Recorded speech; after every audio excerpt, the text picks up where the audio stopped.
Hi friends, welcome to my channel. இன்றைக்கி கருப்பு கொண்டக்கடலை புளிக்குழம்பு எப்படி பண்ணுறதுன்னு பார்ப்போம். இது வந்து 1 பார்ட்டாக குக்கர்லேயே பண்ணிடலாம்.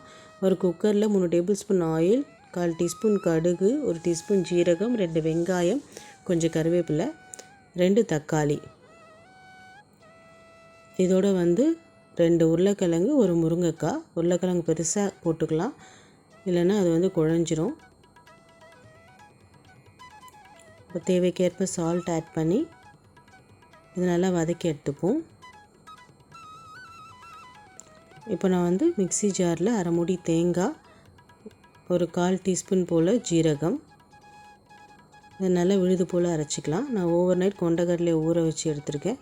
அதை இதோடு ஆட் பண்ணிவிட்டு மசாலா ஆட் பண்ணிக்கலாம். 1/4 டீஸ்பூன் மஞ்சள்தூள், 1 teaspoon chilli powder, 3 table spoon குழம்பு பொடி, தேவைக்கேற்ப சால்ட், இதெல்லாம் நல்லா மிக்ஸ் பண்ணிக்கலாம். இப்போ நெல்லிக்காய் சைஸ் புளியை கரைச்சி வடிகட்டி இதில் ஆட் பண்ணிக்கலாம். இப்போ நல்லா மிக்ஸ் பண்ணிவிட்டு இல்லை எண்ணெய் பிரிஞ்சு வர வரைக்கும் குக் பண்ணி எடுத்துக்கலாம்.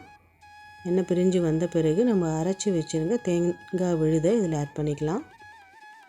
1 டம்ளர் போல் தண்ணி, இதெல்லாம் நல்லா மிக்ஸ் பண்ணிவிட்டு ஒரு 4 விசில் போல் நம்ம விட்டு எடுத்துக்கலாம்.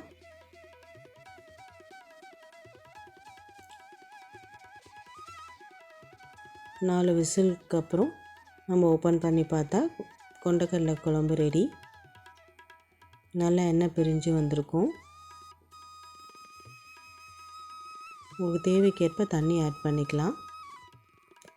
அவ்வளோதான் ஃப்ரெண்ட்ஸ், கொண்டக்கடலை குழம்பு ரெடி. இந்த ரெசிபி பிடிச்சிருந்தா லைக் பண்ணுங்கள், ஷேர் பண்ணுங்கள், கமெண்ட் பண்ணுங்கள். சேனலை சப்ஸ்கிரைப் பண்ணிக்கோங்க ஃப்ரெண்ட்ஸ். தேங்க்ஸ் ஃபார் வாட்சிங்.